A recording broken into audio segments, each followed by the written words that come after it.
Hey there, Dr. Mark McCawley here, and today I'm going to answer a question that a lot of people ask. Should I get my wisdom teeth removed? Well, wisdom teeth a lot of times get a bad rap.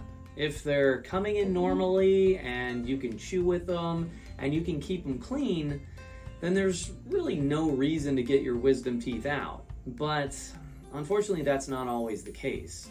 Sometimes wisdom teeth come in crooked, they can actually damage the teeth in front of them, or they can get impacted and they can get cavities. So there's a lot of things that can go wrong with wisdom teeth. I'm going to show you a case that I saw today, and well, this is an example of a wisdom tooth that went into another tooth and it damaged that tooth as well. And there's also a cavity on that wisdom tooth as well. So that's a case where, yeah, I would recommend getting that wisdom tooth taken out because, again, if you can keep it clean and there's no issues with it, you can keep your wisdom teeth. Otherwise, it is a good idea to get them removed. So if you have any questions, feel free to give us a call. Otherwise, you take care.